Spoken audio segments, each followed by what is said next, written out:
Right, so now we can really look at things from a big perspective, right?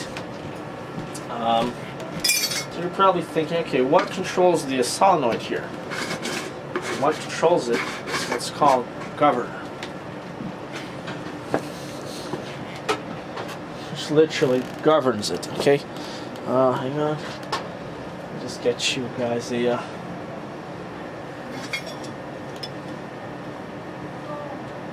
I'll show you guys this. Here it is. This is the governor. It's got a gear attached to it. I know there's a wire attached to it, but this is a completely mechanical device.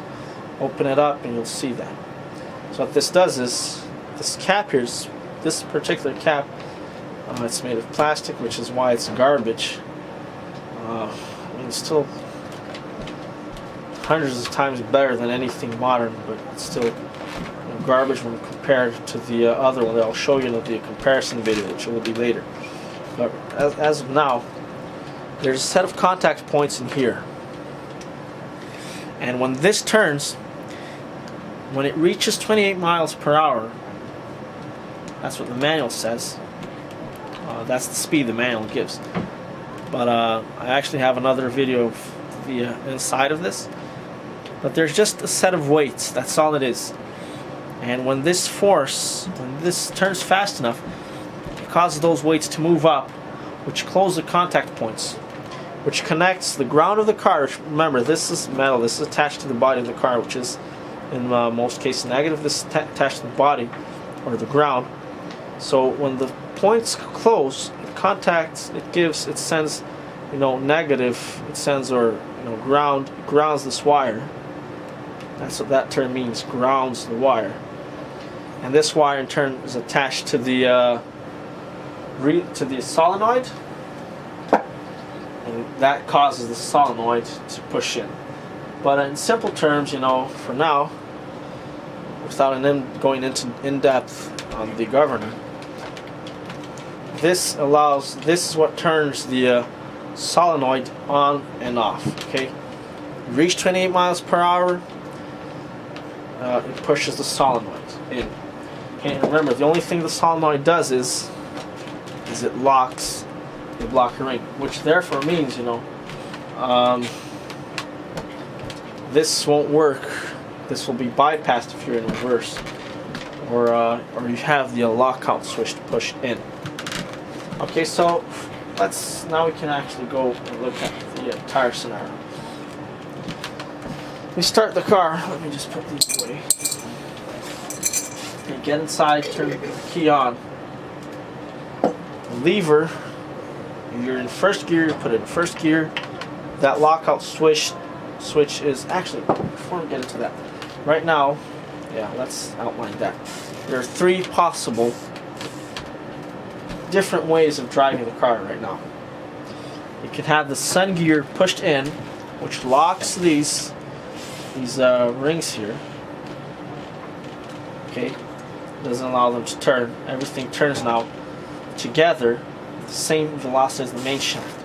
So this here is direct drive. Okay. The other option, which is also direct drive, is direct drive through here, through the let me zoom in, through the roller gear. Okay, these guys, which allows the car to freewheel. Okay, so depending on the speed you're going, the car turns faster. It doesn't turn the engine. This is really good, okay, because it allows you to change gears without having to step on the clutch, simply because the transmission is not moving. You can't change gears, you can't mesh them together if they're moving really fast.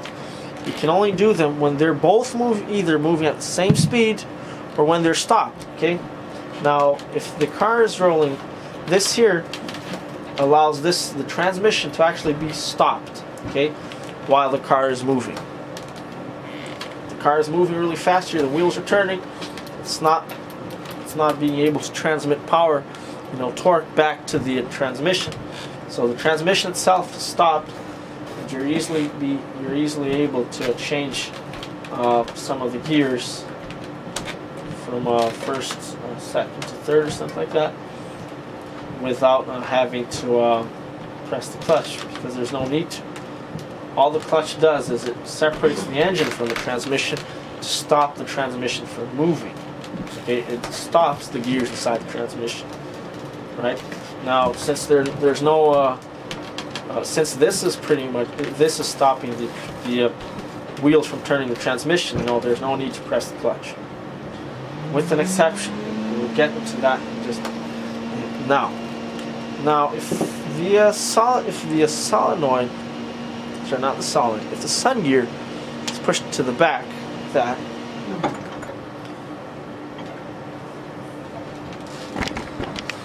what we now have is, the transmission can either turn like this, or if the sun gear is held stationary, causes these pinion gears to turn really fast, which is the overdrive. Okay, so this is the overdrive, and there are two direct drive modes. Okay, with the freewheeling direct drive, it's not increasing the gears at all.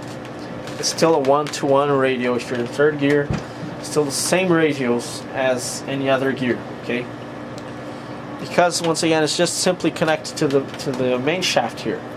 Nothing really, no extra gears, no solenoids, nothing. So it's just turning at the same speed as the main shaft. Okay, now this here is different. It's actually turning. You can see the outside. It's turning a lot faster than this guy, than the main shaft. Okay, the outside, the pinion cage itself, it's turning as fast as this because they're splined together. Remember, but the pinion gears here, see, they're turning really fast. And so this increases the speed of the output. Okay, by 30%.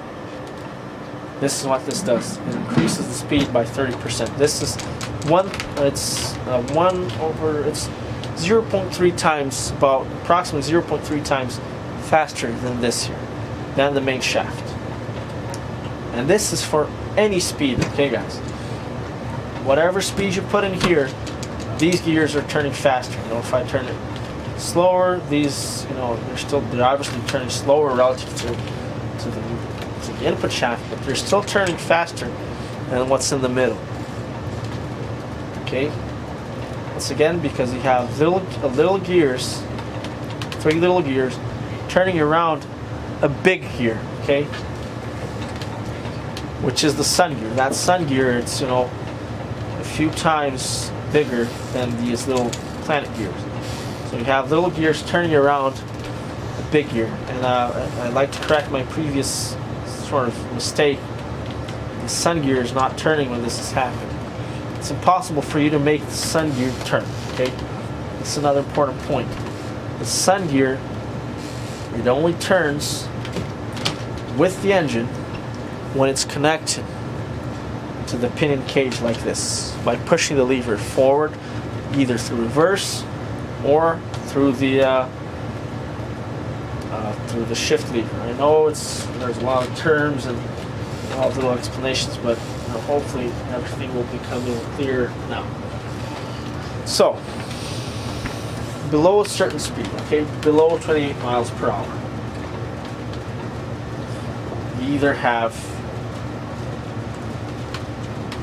you only have the option of 2 direct drives.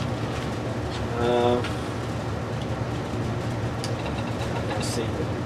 This is where it gets a little confusing because they sort of list the direct drive freewheel with the overdrive, but they're actually separate, as you can see. So, let's examine what happens here.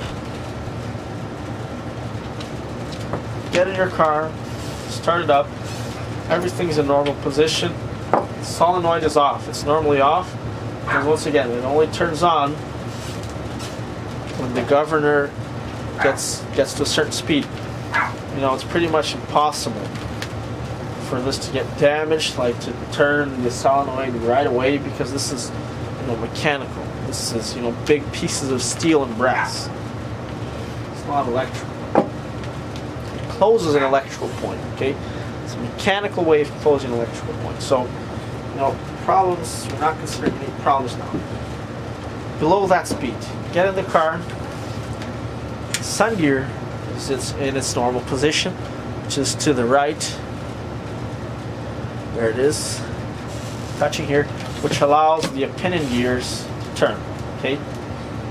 Get in the car, put it in first gear, or you can put it in second gear, right? It's low speeds. Let's talk about low speeds, okay? Below 28 miles per hour. This is all below 28 miles per hour.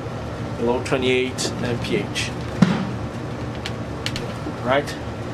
Get in the car. This here activates, causes the output shaft to turn. Now these outer gears, they could possibly be turning. The reason why they don't turn is because the output shaft is all one piece. So it's actually causing these three to lock like this. They're all locked. And I've showed you guys, and this is shown on the other videos.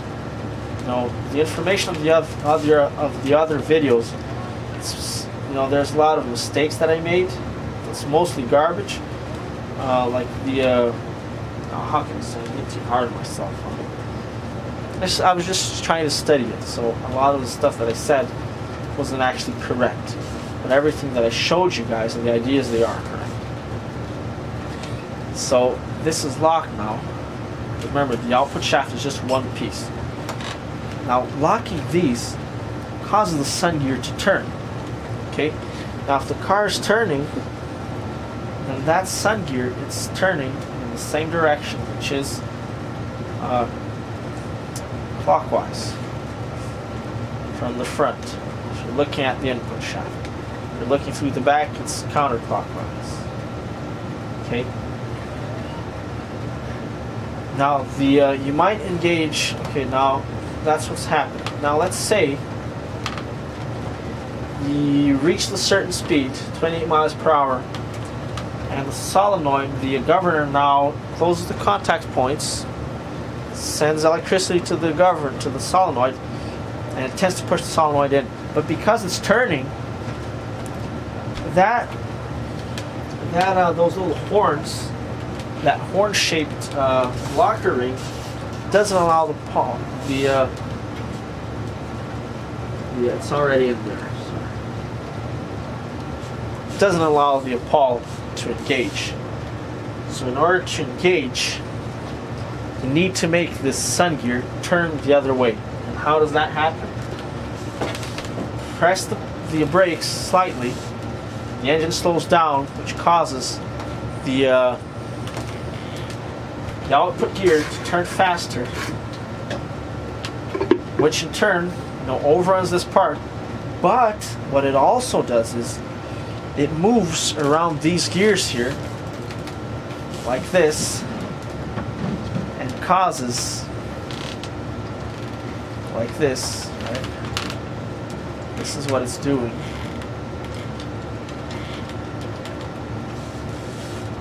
It still causes the sun gear to turn, okay? But now it's turning in the reverse direction, okay? See what that does? I'll just zoom in closer, then I'll remove it for you guys to see. See if you can see the sun gear.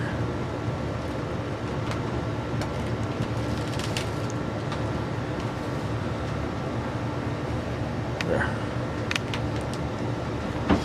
So when the engine is driving the car below 28 miles per hour, it's moving together like this. Look. The sun gear is moving clockwise, which is top to bottom from what you see now. But the minute the car, the output shaft starts overrunning this, starts going faster than the main shaft of the engine, this is what it does, look.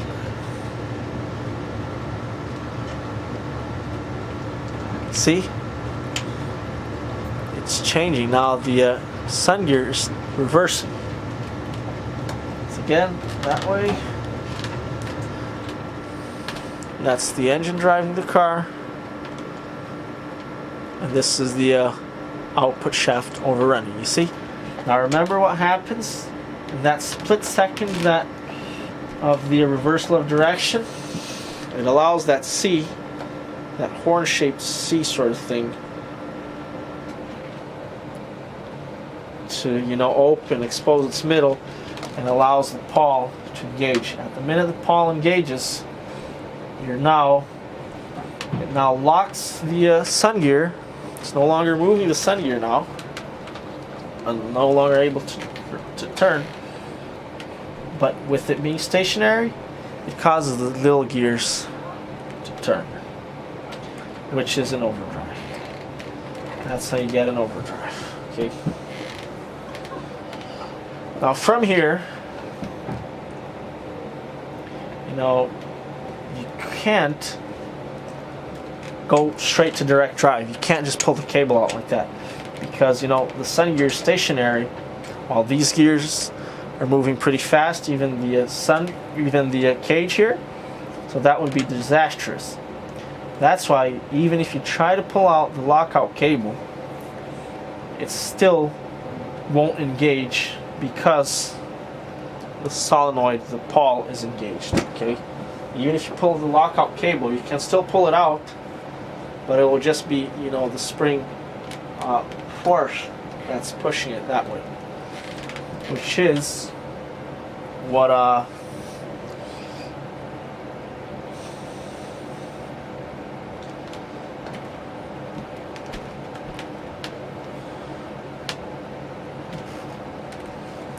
what this spring is for. Okay, so let's say you happen to, you want to go back, you want to go to direct drive, the second version of the direct drive without this one. Get into that in just a second. Let's say, so forget about, let's just say you pull the cable out. It would technically, if it was able to move that way, you know, this is turning really fast. Hang on. Yeah, there we go. This is turning really fast like that, while the sun gear at the center is stationary. Imagine that I just suddenly push this in at high speed. You know, that would be disastrous. Destroy the teeth. So if you pull out the lockout cable, it moves us that way, but you see, it just pushes the spring here. This here is actually still locked by the pawl. Remember this part here, this chamfer here, it's locked by the pawl. So when you pull this cable out, it will move, no problem. You can do that, it's no problem. You can pull the overdrive lockout cable anytime, but it will just be through, you know, it will just be forcing it. Then when the speed is slower and, you know, that's moving, then the spring pushes this into direct drive, which is what we're going to look at now. Okay, now the other option. Let's say you're hauling something heavy. You don't want the overdrive. Okay, what you do is, at any point, you know, either before or during the trip, as I just explained, pull out this cable to the back, pull out the lockout cable. It moves the sun gear to mesh with the pinion cage and pinion gears here, and everything is locked, everything is turning at the same speed. Now because these are locked, as you can see, you know, it's turning at the same speed as the main shaft. I mean, you might be confused because you're thinking, okay, but now it's based like a big gear being turned by a small main shaft. Yeah, that's true, but it's turning at the same speed as the main shaft. So although it's bigger, it's actually turning, you know, it's turning faster at the ends. But what's happening is, you know, this gets smaller here again. So basically, you have a small gear turning a big gear, but turning a small main shaft again, so it reduces the speed. The key difference of the overdrive is that these small gears are supposed to turn. But conversely, you can look at it from this point of view. You know, small gears are locked. You see, they're slow, they're not moving. Whereas if, you know, they're moving fast, that's obviously faster, right? So that has to be overdrive. So that's direct drive. Okay. Now, so what happens in direct drive? Can you freewheel in direct drive? Well, no. Here's why. You see, these gears, they're now no longer able to turn. When we were talking about this here, they were able to turn. Now they're not able to turn. So whatever I turn here, it causes the main shaft to turn as well. See? So if you're in direct drive and the output shaft is no longer overrunning, it's no longer able to overrun, because it's also connected to this. Technically it would overrun this, but because it's also connected, the output shaft is connected to this at the same time. You know, it's basically, this is not doing nothing, it's doing nothing, and it's turning the car through here. So that's direct drive. Now let's see overdrive. What would happen in overdrive? Can you freewheel in overdrive? Remember, there was a difference here where we're freewheeling below 28 miles per hour. Now, let's see what happens above 28 miles per hour. We did all that. Now, how does the overdrive engage? Remember, it will freewheel below that speed because it's able to turn the sun gear. Remember, this is what happens. That big gear overruns these little gears and causes little gears to turn, which in turn causes the sun gear to turn. Now, two of them are moving. Now, if two gears are moving, the other one must, if it's connected to it, must also be moving. Okay, so if one of them is stationary, the other two must be moving. Okay, so it's impossible to lock the sun gear, to lock the other ones as well. But so this is what happens when you're in direct drive with freewheeling. Okay, without pulling the shift lever. This is what happens.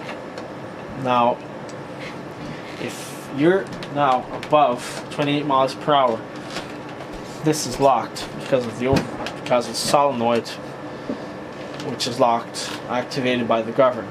So the sun gear is held stationary. So it causes this gear to turn. Now let's say you let go of the gas, the car starts to get slower. Well, then the car, the sun gear, has to lock the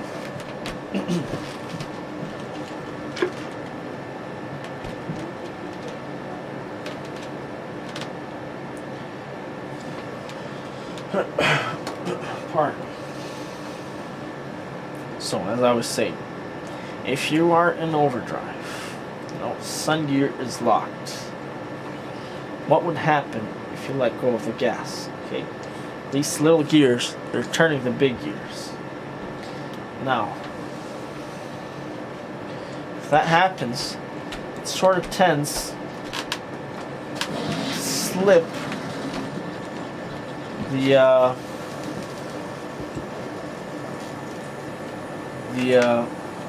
sorry, not slip, man. I'm trying to find the correct words here. Hang on, let me zoom in. So this is normal overdrive. Hold this in. That's overdrive. The engine is turning the car. Now let's say, let go of the gas, the engine is now idling. This is still turning really fast. The output shaft here. Output shaft is turning really fast. Once again, it does nothing to this because this just, the output shaft is turning faster than this, then all the little clutch rollers, they're compressed. They're not expanded, they're just compressed. And what happens is,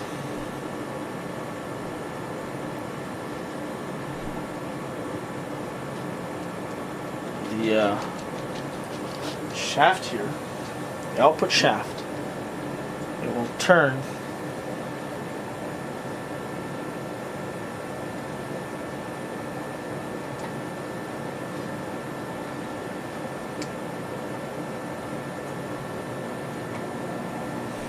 tries to turn this here.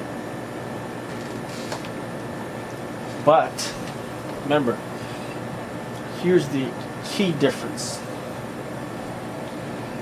If the output shaft starts turning faster than the engine, then it tends to pull all these gears with it.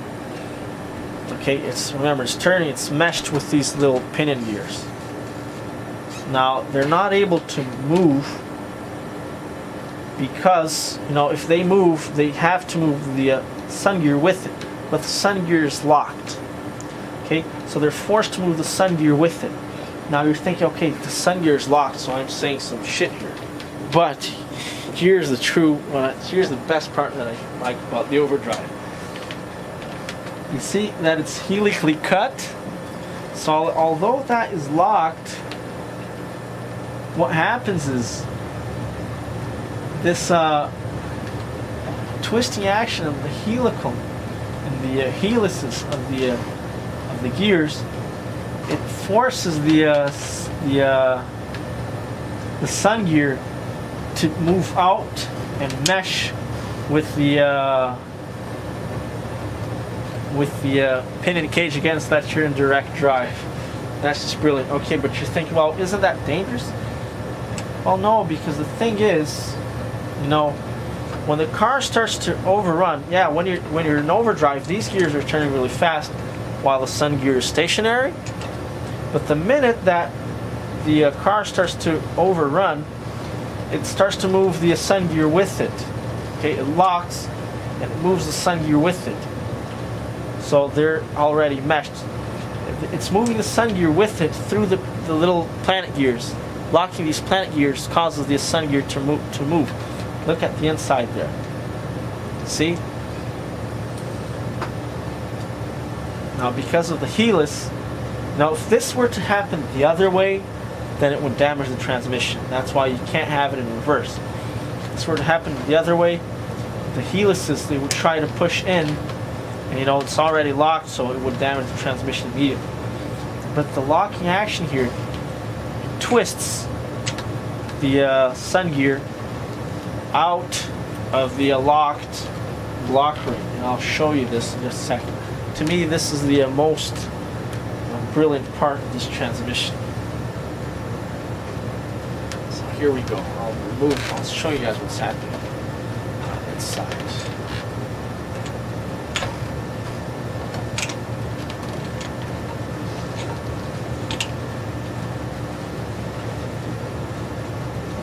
Okay, so the sun gear is locked, remember, and the pin and cage is, hang on. Not pin and cage, stand. When I talk for too long, I start messing up.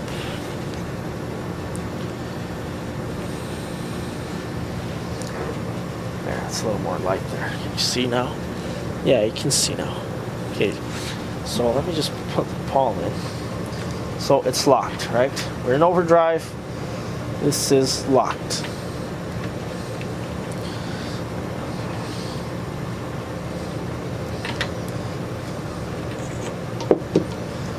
Let me just lock it there.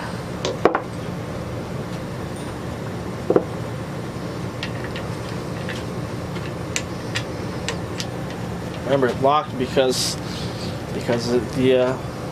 that before this all happened, the blocker ring was actually able to turn with it. Now it's locked. Sun gear is stationary. Okay. If I twist it that way, clockwise to what you see, counterclockwise to the input, okay? It's got like a screw action because of the helices. So if I just pull it out just a little bit, see that it twists itself in. But if I go the other way, counterclockwise, even if that's locked, remember those pinion gears, they're moving around here. Lock those pinion gears. You should see. Twists itself out. If I turn the sun gear counterclockwise, it twists itself out. It won't damage the. When that happens, it'll mesh in with this, with the teeth on the pin and cage. Once again, it's not damaged because the minute the sun gear locks, the minute the pinion gears lock that sun gear, they're moving at the same speed, right? They're locked together. They're locked together due to the overrunning tendency of the. It doesn't actually overrun, okay? It just switches automatically, mechanically by itself, without the use of a spring or anything, back to overdrive. I just think that's brilliant. It's just the